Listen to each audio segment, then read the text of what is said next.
Pendant la Seconde Guerre mondiale, des opérations des forces spéciales ont changé le cours de l'histoire. Aujourd'hui, vous allez découvrir ces épisodes sous un jour complètement nouveau.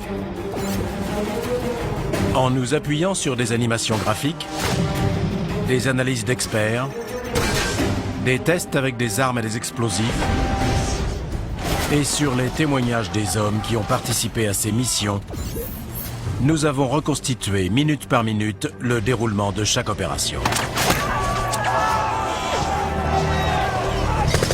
Désormais, nous savons si leur réussite a été une question d'habileté, d'intelligence tactique ou tout simplement de chance. L'épisode d'aujourd'hui retrace un raid commando souvent considéré comme le plus audacieux de l'histoire. Des forces britanniques doivent mener un destroyer chargé d'explosifs au cœur d'une base navale allemande fortement défendue. Le légendaire raid de Saint-Nazaire nous sera conté par le capitaine de corvette Sam Beatty et le commandant Bill Copeland, ainsi que par deux jeunes officiers, Coran Purdon et Stuart Chant. Les commandos devront détruire une partie des installations portuaires, puis s'enfuir par bateau au nez et à la barbe de l'ennemi. Tous savent qu'il s'agit peut-être d'une mission sans retour, mais un succès pourrait faire pencher la balance en faveur des Alliés dans la décisive bataille de l'Atlantique Nord.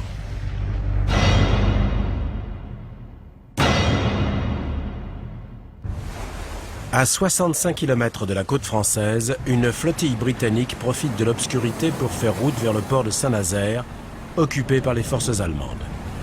À sa tête se trouve le HMS Campbelltown, un destroyer de plus de 900 tonnes. Ce navire vieillissant est accompagné de 15 vedettes rapides, armées de mitrailleuses et de canons. La flottille transporte 269 hommes appartenant à une unité d'élite, les commandos britanniques.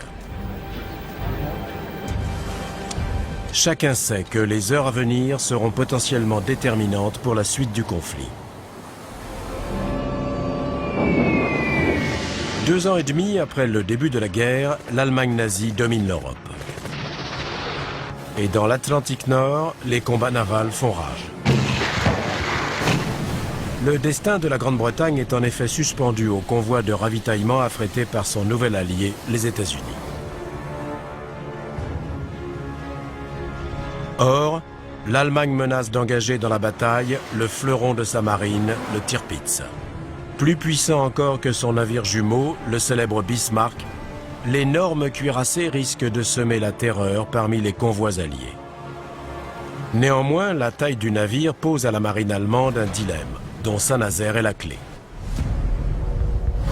Si le bassin de Radoub de Saint-Nazaire, la forme Joubert, était si important, c'est parce que c'était le seul en Europe de l'Ouest à pouvoir accueillir un navire aussi grand. C'était le seul endroit où on pouvait réparer le Tirpitz. Or, les Allemands n'allaient pas prendre le risque de l'envoyer au combat s'ils ne pouvaient pas le réparer. Donc, détruire le bassin permettait d'éliminer la menace du Tirpitz sans même toucher le navire. Les bombardiers ne sont pas assez précis pour détruire la cale sèche et la résistance ne peut introduire suffisamment d'explosifs dans un port aussi bien gardé.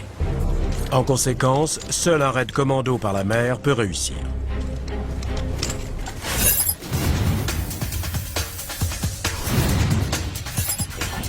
Le plan est audacieux. Un destroyer et 15 vedettes britanniques devront remonter l'estuaire de la Loire sur 8 km sous le feu des redoutables défenses allemandes. Les batteries côtières disposent en effet de projecteurs et de canons assez puissants pour couler un navire avec un seul coup au but. Le destroyer devra ensuite éperonner la porte écluse du bassin avant d'exploser 8 heures plus tard grâce à un détonateur à retardement. Si les vedettes réussissent à accoster, les commandos prendront les quais d'assaut pour y placer des explosifs. L'objectif est de ne pas laisser le temps aux 5000 hommes de garnison de réagir, car les défenseurs sont lourdement armés avec des canons de 20 mm, de 40 mm et des mitrailleuses. Une fois les explosifs en place, les commandos survivants devront se frayer un chemin jusqu'à la seule voie d'évacuation, un embarcadère où les vedettes les attendront. Face à 5000 soldats allemands et des défenses bien organisées, la tâche promet d'être difficile. Si tout se passe comme prévu, le destroyer explosera après l'évacuation des commandos, réduisant en morceaux la porte du bassin. L'attaque devait se dérouler en plusieurs étapes. C'était un plan très complexe. Le déroulement des événements devait se faire dans un ordre précis pour que la mission soit réussie. La pièce maîtresse de l'opération est le HMS Campbelltown. Pour faire sauter la porte du bassin, près de 4 tonnes d'explosifs ont été dissimulés dans la coque avec un détonateur à retardement réglé sur 8 heures. Ces canons de 4 pouces ont été remplacés par un canon de 12 livres ainsi que 8 canons Oerlikon de 20 mm capables de tirer 450 coups par minute. Afin de protéger l'équipage des batteries côtières, du blindage supplémentaire a été monté sur les flancs et la timonerie. Enfin, le navire a été maquillé afin de s'approcher le plus possible de l'objectif sans être découvert. Pour simuler l'apparence d'un destroyer de la Kriegsmarine, 2 cheminées ont été retirées et le pavillon allemand flottera.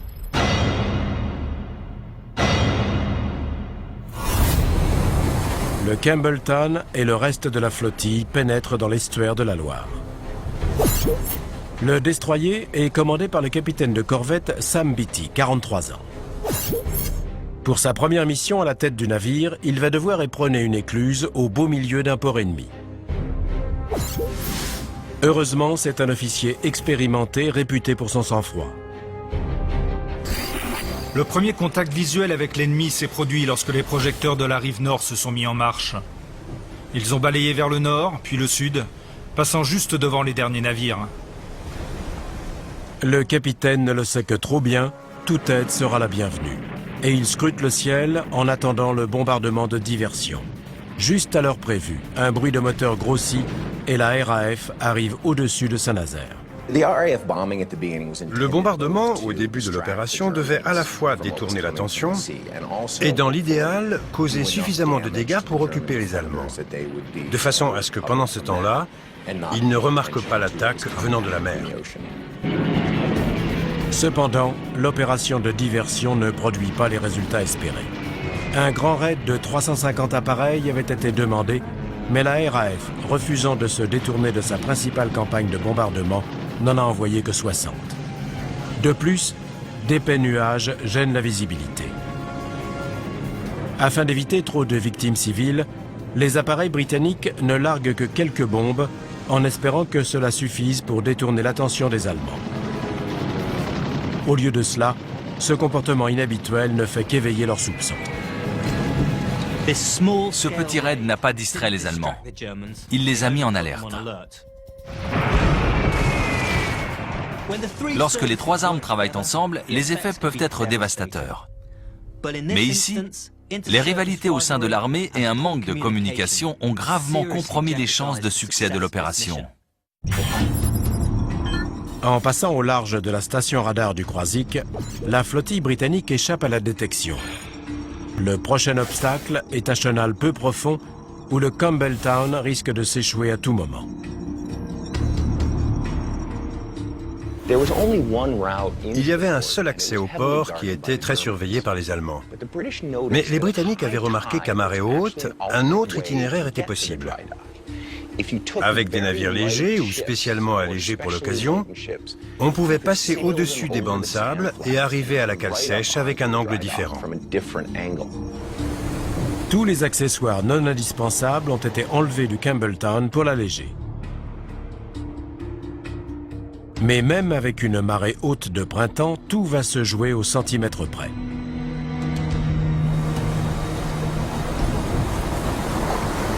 Lorsque le Campbelltown percute soudainement le banc de sable, une forte secousse se fait sentir. Le lieutenant Coran Purdon est alors sous le pont. À 20 ans seulement, ce volontaire du régiment Royal Ulster Rifles a déjà l'expérience d'un premier raid commando en Norvège. Il va diriger une des équipes de démolition chargées de détruire des installations portuaires. Nous avons senti le navire se traîner dans la vase. Et lorsqu'il a flotté librement de nouveau, le soulagement a été grand. Le lieutenant Stuart Chant, joueur de rugby et ancien agent boursier, va diriger une autre équipe de démolition. Il est sur le pont lorsque le navire touche une nouvelle fois un banc de sable. Quelques secondes plus tard, à 0h55, nous avons ralenti à nouveau. Puis les hélices nous ont dégagé du sable. J'ignore comment. La tension est extrême. S'il s'échoue, le destroyer sera à la merci des batteries allemandes dès le lever du soleil. En théorie, les défenses autour de Saint-Nazaire rendent le port imprenable. L'entrée de l'estuaire est protégée par 28 canons, allant de pièces de 75 mm aux énormes canons de 240 mm montés sur voie ferrée. Les approches du port sont défendues par 43 autres pièces, essentiellement des canons de 20 et 40 mm, utilisés pour la défense côtière et anti-aérienne. Sur les deux rives de la Loire, des projecteurs sont installés. Et dans le port lui-même, il y a encore des postes de tir. Une garnison allemande est sur place et des centaines d'hommes peuvent être appelés en renfort rapidement. Coron Purdon, Stuart Chant et leurs camarades vont se jeter dans la gueule du loup. Tous savent que beaucoup n'en reviendront pas.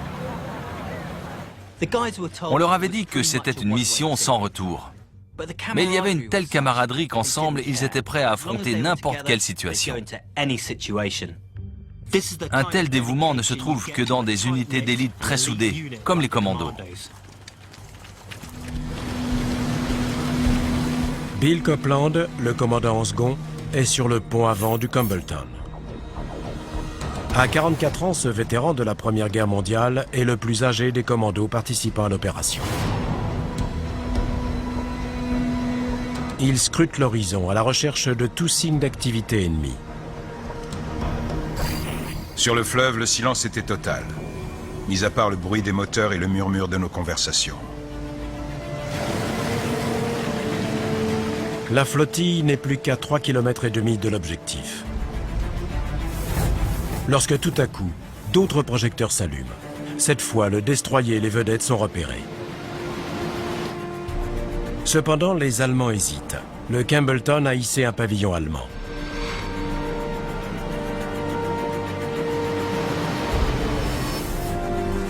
Le capitaine Beatty utilise une autre ruse. Lorsqu'il reçoit un signal d'identification accompagné de tirs de semonce, il répond avec un code allemand, continuant ainsi de se faire passer pour un navire ami.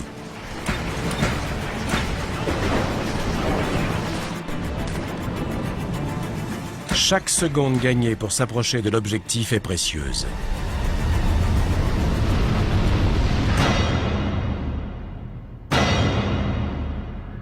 Le bluff fonctionne quelques minutes encore. Mais lorsque le navire refuse de s'arrêter, les Allemands comprennent qu'ils ont été trompés. Immédiatement, la bataille s'engage. Un déluge de feu s'abat sur les navires britanniques et avant même d'atteindre le port, la mission paraît compromise.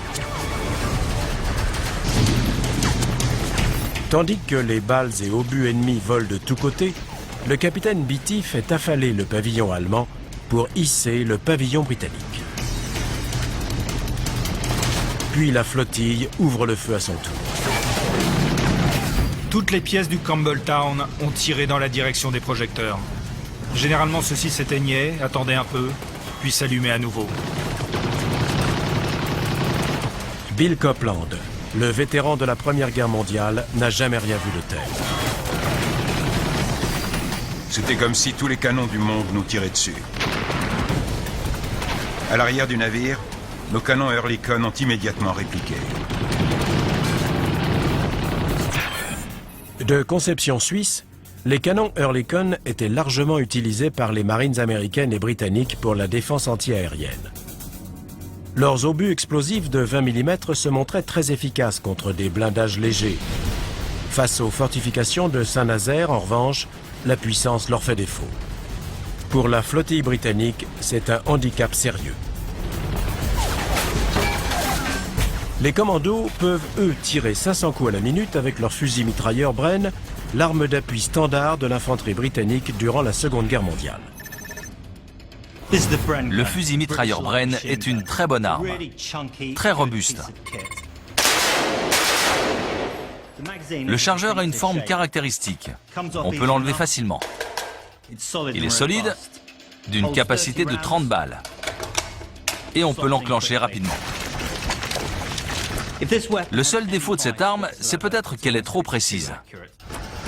Quand on l'utilise, le tir est très groupé. Or, pour une bonne arme d'appui, il vaut mieux que les tirs soient un peu dispersés, pour obliger l'ennemi à baisser la tête. Les fusils mitrailleurs d'aujourd'hui sont conçus pour être un peu moins précis que cette arme de la Seconde Guerre mondiale. Malgré la puissance de leurs fusils mitrailleurs, les commandos livrent un combat inégal. Illuminés par les projecteurs, les navires britanniques font des cibles faciles et les pertes sont nombreuses. Risquant un coup d'œil au-dessus de la rambarde blindée du Campbelltown, le lieutenant Chant voit les vedettes se faire cribler de balles.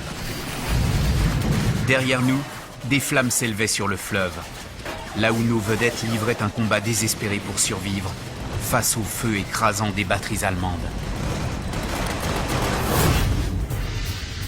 15 vedettes Fairmile de type B transportent la majorité des commandos. Elles devront également assurer leur évacuation. Grâce à leurs 2 moteurs de 600 chevaux, ces navires en bois de 34 mètres de long peuvent atteindre une vitesse de 20 nœuds. Leur armement se compose d'un canon et d'une mitrailleuse Oerlikon. Destinées aux patrouilles côtières et à la lutte anti-sous-marine, ces vedettes ne sont pas adaptées à un rôle d'assaut, mais la Royal Navy n'avait pas d'autres navires disponibles. L'absence totale de blindage est leur principal handicap. Même une balle de fusil pourrait traverser la coque. Pire encore, des réservoirs supplémentaires ont dû être installés sur le pont pour permettre le voyage jusqu'à Saint-Nazaire. Une seule balle suffirait pour transformer une vedette en brasier. Sous le pont du Campbelltown, Coran Purdon est mieux protégé que la plupart. Néanmoins, même lui n'est pas entièrement à l'abri du danger.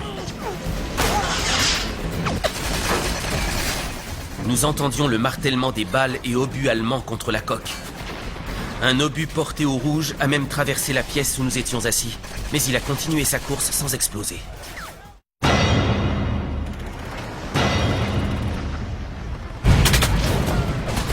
La timonerie blindée essuie des tirs de tous côtés.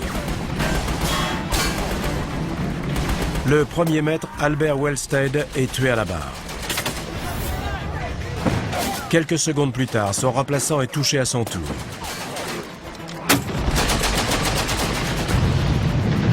Le lieutenant Nigel Tibbets, l'homme chargé du placement des explosifs à bord, prend alors la barre. Après avoir pris son poste, le lieutenant Tibbets a viré devant le vieux môle pour diriger le navire vers la porte écluse. Nous filons à 18 nœuds et il ne reste que 90 mètres. Dans l'attente de l'impact, nous nous accrochons du mieux possible. Et tout à coup, c'est le choc.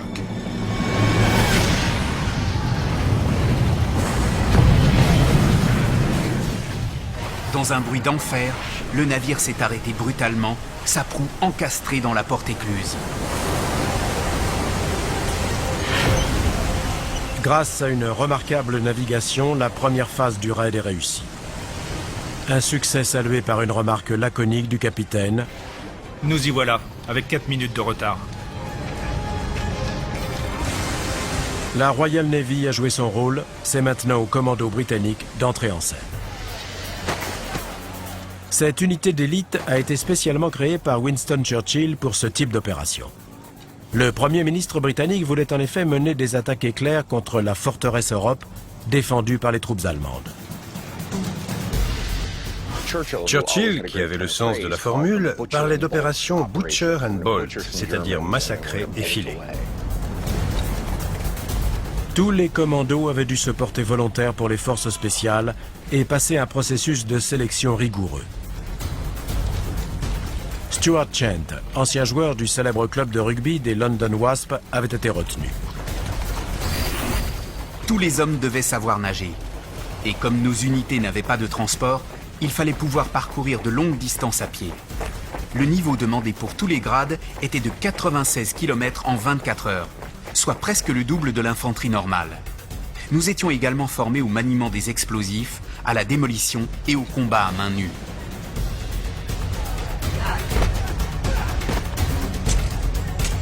William Fairbairn et Eric Sykes, deux anciens policiers de Shanghai, entraînaient les commandos au corps à corps. En se basant sur leur expérience des combats de rue, ils avaient également conçu un nouveau poignard.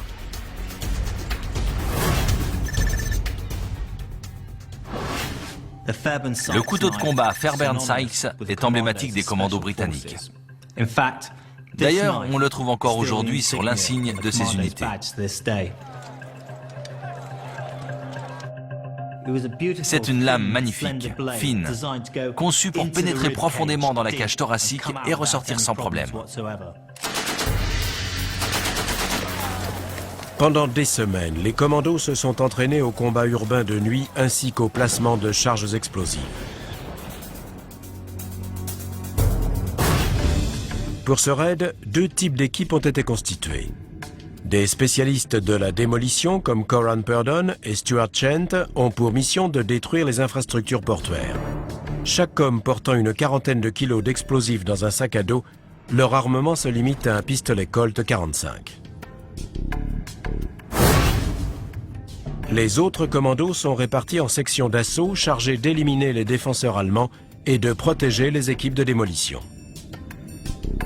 Ils disposent d'armes automatiques, notamment des fusils mitrailleurs Bren et des pistolets mitrailleurs américains Thompson M1. Voici le pistolet mitrailleur Thompson M1.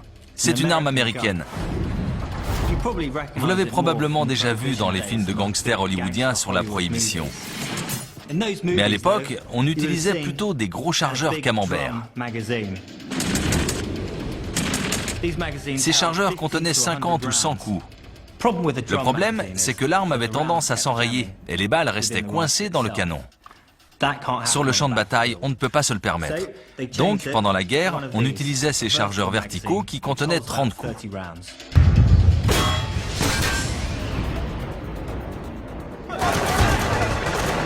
Pour les commandos, c'est l'heure de vérité. Tandis que les vedettes accostent, les hommes qui se trouvaient à bord du destroyer courent déjà vers leurs objectifs. Les quelques 70 commandos du Campbelltown sont répartis en 9 groupes. 2 sections d'assaut sont chargées d'ouvrir la voie et d'éliminer les défenseurs ennemis à droite et à gauche. À leur suite, les équipes de démolition avanceront vers leurs objectifs. Celle du lieutenant Chent vers la station de pompage et celle du lieutenant Purdon vers la maison de Troy Nord. D'autres groupes iront à la porte écluse Nord et à la maison de Troy Sud. Une fois leurs objectifs détruits, les commandos se retrouveront au point d'évacuation.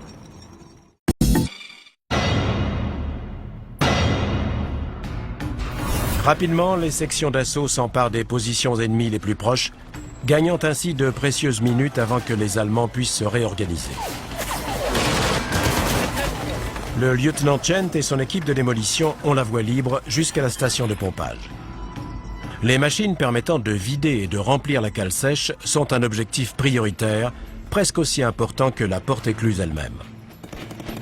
Une petite charge permet d'enfoncer la porte.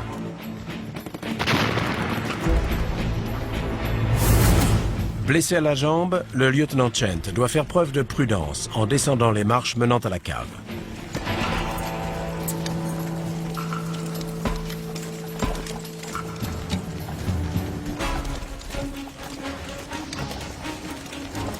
Les charges sous-marines sont soigneusement placées pour faire le maximum de dégâts. Les équipes de démolition utilisent un explosif presque 2 fois plus puissant que le TNT. Pour simuler la station de pompage, on utilise une machine à laver. Il y a une pompe à l'intérieur. Et on va prendre le même explosif qu'à l'époque. C'est l'équivalent moderne du même plastique, le RDX. Il y a une charge de 100 grammes. Je la mets en place sur la machine à laver. On va ajouter un détonateur et on verra ce qui se passe.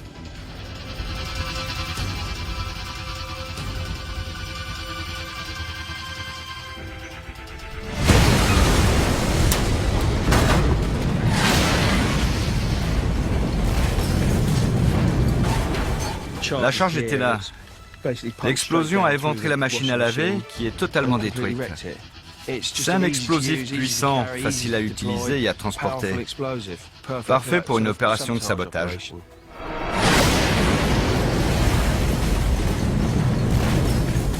Pour détruire la station de pompage à Saint-Nazaire, les commandos utilisent une charge presque 700 fois plus importante.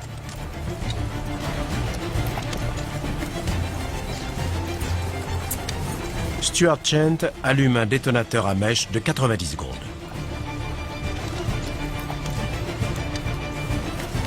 Soutenu dans l'obscurité par l'un de ses sergents, l'officier blessé monte l'escalier avec difficulté. Il se met à l'abri quelques secondes seulement avant que les 68 kilos d'explosifs ne sautent.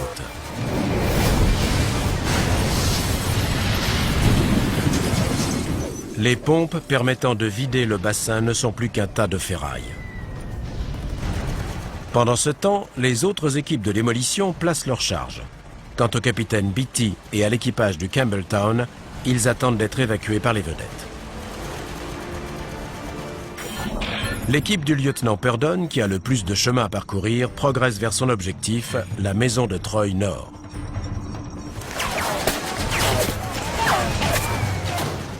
Le lieutenant Dennison et ses 3 hommes assurent la protection. Lorsque les défenseurs allemands ouvrent le feu à partir d'une tranchée, ils entrent en action. C'était une mission compliquée, et le plus important, c'était d'agir vite, pour pouvoir désorienter un ennemi bien préparé. Face aux défenseurs allemands, il fallait un plan d'action simple, qui pouvait être exécuté rapidement.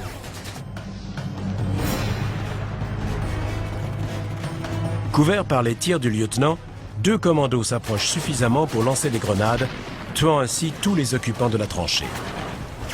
Grâce à la protection de la section d'assaut, l'équipe de démolition continue d'avancer vers son objectif. La maison de Troy Nord contient les machines permettant d'ouvrir la seconde porte écluse. C'est un autre équipement crucial pour le fonctionnement de la cale sèche. En arrivant à la maison de Treuil, j'ai trouvé une grosse porte blindée. J'ai tenté de faire sauter la serrure avec mon pistolet, mais sans succès. Ron Chung a alors défoncé la porte avec une masse.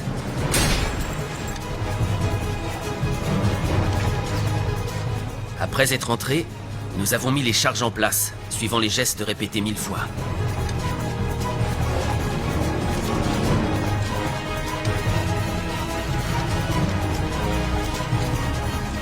Une fois les charges connectées, l'équipe de démolition se met à l'abri juste avant l'explosion.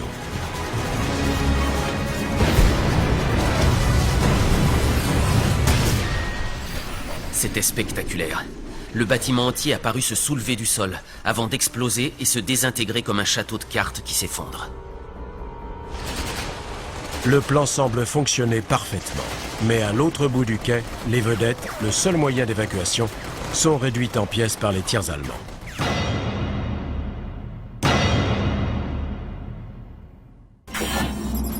Les principaux objectifs ont été atteints. Avec sa cargaison d'explosifs, le Campbelltown est encastré dans la porte écluse du bassin. Les équipes de démolition ont également détruit les maisons de Troy, la station de pompage et endommagé la porte écluse nord. Suivant les ordres, les commandos battent donc en retraite vers le vieux môle pour tenter d'embarquer à bord des vedettes.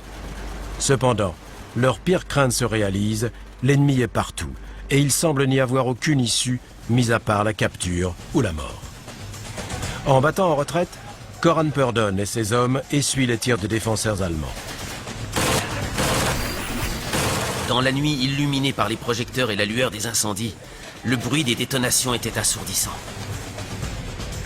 Bill Copeland, le commandant en second, avance lui aussi vers le vieux môle.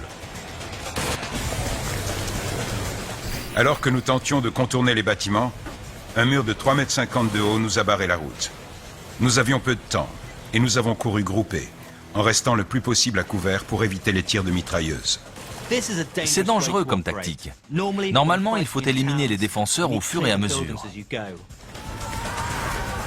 Les commandos doivent à tout prix éviter les passages les plus exposés. Ils progressent de maison en maison, en passant par les toits et les jardins, ou même en défonçant un mur. Pour atteindre le vieux môle, cependant, les commandos sont obligés de passer à découvert. Et leur évacuation à bord des vedettes dépend entièrement des hommes lourdement armés qui tentent de tenir le quai. Malheureusement, il y a un problème. Les vedettes essuient un tir de barrage des batteries allemandes. Les réservoirs supplémentaires montés sur le pont les rendent particulièrement vulnérables et plusieurs sont déjà en flammes. Une des vedettes a été touchée par un obus de 37 mm et elle a immédiatement explosé sur le fleuve. Parmi l'équipage et les commandos à bord, il n'y a eu qu'un seul survivant. La décision d'utiliser des vedettes en bois sans blindage ni réelle puissance de feu se révèle catastrophique. Parmi les commandos, beaucoup ont été blessés ou tués durant l'approche. L'unité chargée de s'emparer du vieux môle a été décimée avant même de débarquer. En conséquence, le point d'évacuation est resté aux mains de l'ennemi.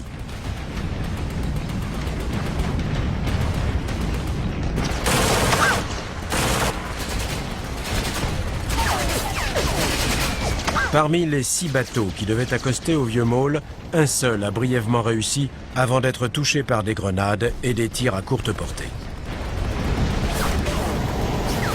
Les commandos se trouvent bloqués. Chargé de superviser la phase d'évacuation, le commandant Copeland réalise rapidement la gravité de la situation.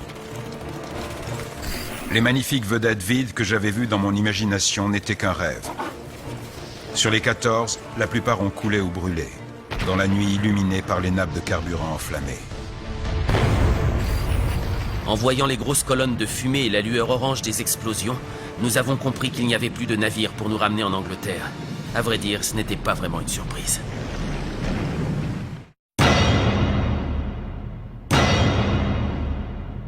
Le commandant de l'opération, le lieutenant-colonel Charles Newman, doit prendre une décision difficile. Sur les 269 commandos, plus de la moitié sont blessés et les munitions commencent à manquer. Toute la garnison ennemie est en alerte et des marins, policiers et dockers allemands ont été appelés en renfort. Les commandos seront bientôt submergés par le nombre. De plus, ils essuient aussi les tirs des canons antiaériens de 20 mm montés sur des navires allemands et sur le toit des abris de sous-marins. Le lieutenant-colonel Newman consulte Bill Copeland, son commandant en second, pour improviser une nouvelle stratégie. Nous avons rapidement décidé de traverser la ville pour avancer par petits groupes dans l'intérieur du pays et tenter de rallier l'Espagne. J'ai rassemblé les officiers et Charles leur a expliqué la situation. Stuart Chant, Grant Purdon et les autres officiers écoutent en silence. Ce changement de plan implique la traversée d'une ville grouillant de soldats allemands. Puis il faudra parcourir plus de 600 km en territoire ennemi pour atteindre l'Espagne. Pour les commandos, c'était la routine. Ils s'étaient entraînés pour ça. Les chances de succès étaient minces, mais ils n'allaient certainement pas abandonner. Une fois alignés, nous nous sommes mis en route au pas de course, les sections d'assaut ouvrant la voie.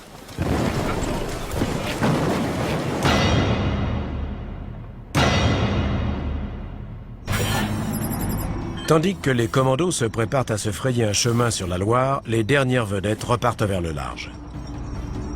Sam Beatty, le capitaine du Campbelltown, et les survivants de son équipage ont embarqué sur le navire ML-177. Le lieutenant Tibbets, l'expert en explosifs qui tenait la barre au moment décisif, est lui aussi à bord. Mais peu avant d'arriver hors de portée, un obus explosif détruit le moteur. La vedette est ensuite criblée de balles de mitrailleuse. Le lieutenant Tibbets est au nombre des tués. Le déluge de feu s'abattant sur le navire force les survivants à se jeter dans l'eau glacée. Rapidement, les blessés disparaissent sous les flots et seule une poignée d'hommes peuvent être sauvés. Pendant ce temps, à Saint-Nazaire, les commandos lancent l'offensive de la dernière chance. Évitant la grande place de la vieille ville, balayée par les tirs, ils se dirigent vers le seul pont qui permet de rejoindre le centre. Face au danger, le courage des commandos confine à la témérité. Le lieutenant Purdon, qui a fait sauter la maison de Troy Nord, et le lieutenant Chant, qui a échappé de peu à l'explosion de la station de pompage, se retrouvent côte à côte. On nous tirait dessus de tous côtés, parfois de très près, mais nous continuions d'avancer, un peu à la manière d'un pack de rugby. Il y avait des rires, des jurons, des cris d'encouragement, et de temps à autre, l'un de nous était touché.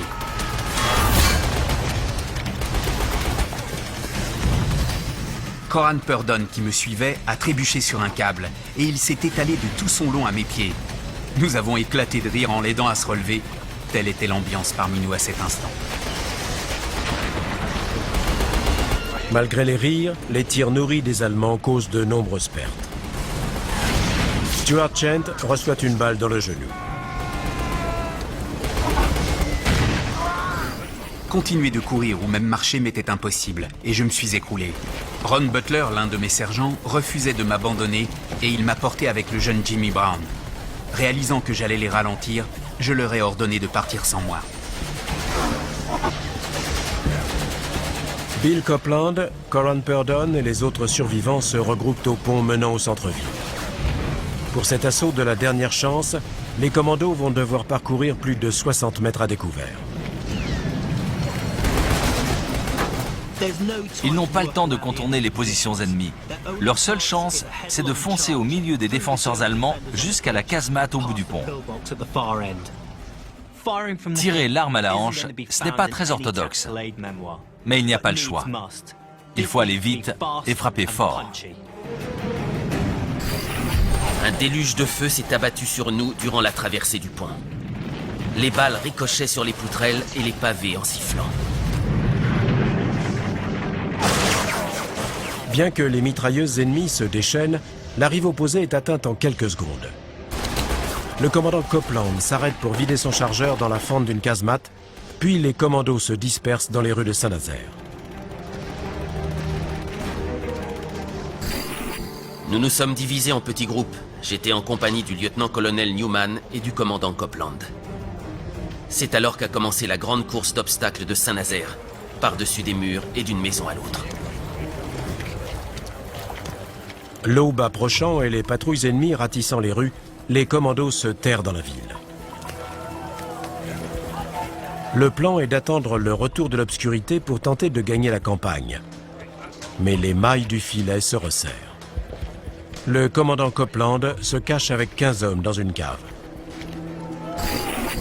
J'ai entendu des pas lourds au-dessus de moi. Puis une voix et des cris en allemand. À chaque instant, je m'attendais à voir une grenade tomber à nos pieds. Au lieu de cela, des soldats allemands armés de grenades et de fusils mitrailleurs sont apparus à la porte.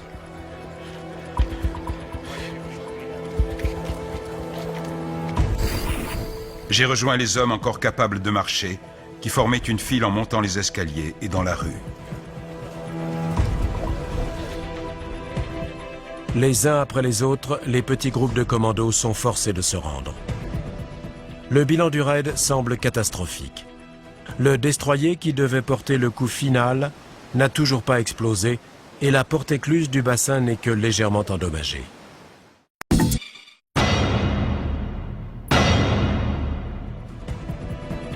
Le lieutenant Chant, toujours immobilisé par sa blessure au genou, est rapidement fait prisonnier par une patrouille allemande.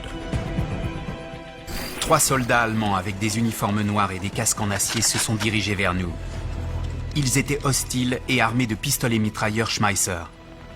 Les Allemands étaient très nerveux et ont réagi violemment en nous voyant.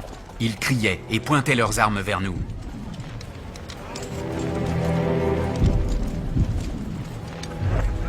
Le lieutenant Chant se joint à d'autres prisonniers blessés regroupés devant un café. On le voit ici avec un bandage au genou sur l'un des nombreux clichés pris par des photographes allemands, lesquels n'ont pas manqué de venir s'intéresser à une opération britannique apparemment téméraire et au bilan catastrophique.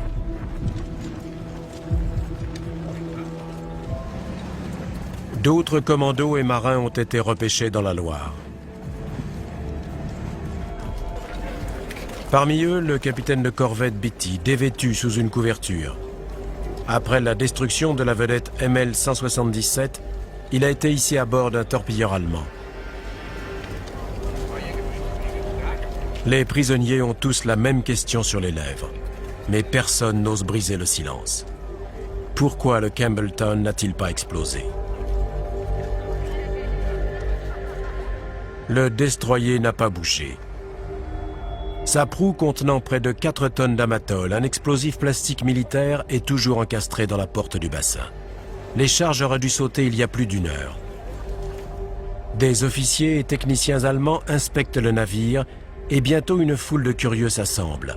On voit même les maîtresses de certains officiers monter à bord. Si les Allemands découvrent les explosifs et parviennent à les désamorcer, l'échec sera total. Les Allemands pensent que les Britanniques ont bêtement tenté de détruire la porte écluse en l'éprenant avec un vieux destroyer. Un officier dit à Sam Beatty « À l'évidence, vous aviez sous-estimé la taille de cette porte. Tenter de la détruire avec un simple destroyer était une folie. » Toute l'opération semble avoir été vaine. Les morts, les blessés, tout cela pour rien.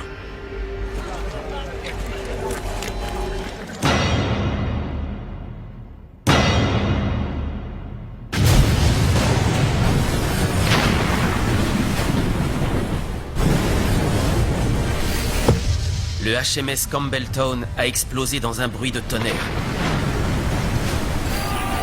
Une énorme secousse s'est fait sentir et nous avons tous poussé des hurrahs. La ville entière est secouée par l'onde de choc. Une centaine d'Allemands se trouvaient à bord lorsque le navire a explosé. Les restes humains étaient tellement éparpillés qu'il a fallu plusieurs jours pour tout récupérer et tout nettoyer. La porte de 1300 tonnes environ a été projetée hors de son rail. Le fleuve s'engouffre dans le bassin en emportant les débris du navire britannique. Le raid sur Saint-Nazaire, cette mission qui semblait impossible ou presque, a pleinement atteint son objectif. Malgré toutes les difficultés et tous les problèmes qu'il y a eu, l'opération a été un grand succès. Les dégâts causés au bassin étaient tels que les Allemands n'ont pas pu les réparer durant la guerre. D'ailleurs, la forme Joubert n'a pu être remise en service qu'en 1947, plus de 5 ans après le raid. Les infrastructures de Saint-Nazaire n'étant plus opérationnelles, le Tirpitz n'a pas pu se joindre au combat dans l'Atlantique Nord. Au lieu de cela, l'énorme cuirassé a passé le reste de la guerre dans un fjord norvégien où il a finalement été détruit par des bombardiers Lancaster de la Royal Air Force en novembre 1944.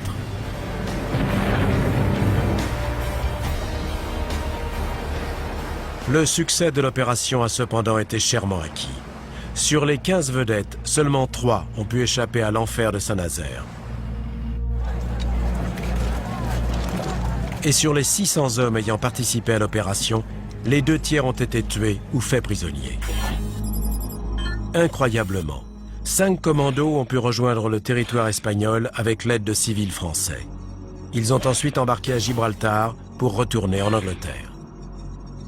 La plupart des 169 morts britanniques ont été enterrés par les Allemands avec tous les honneurs militaires. Parmi les 215 prisonniers se trouvait le commandant Copeland, vétéran de la Première Guerre mondiale, le lieutenant Chent, blessé au genou, Coran Purdon, jeune officier irlandais, et enfin le capitaine de corvette Beatty, commandant du Campbelltown.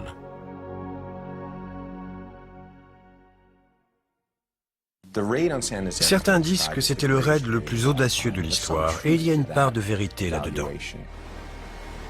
Le raid de Saint-Nazaire reste l'une des plus célèbres opérations commando de l'histoire militaire. Un plan audacieux, exécuté avec un courage et une détermination hors du commun, a permis à un petit groupe d'hommes de peser sur le cours de la guerre de façon déterminante. Un exploit qui a forgé la légende des commandos britanniques.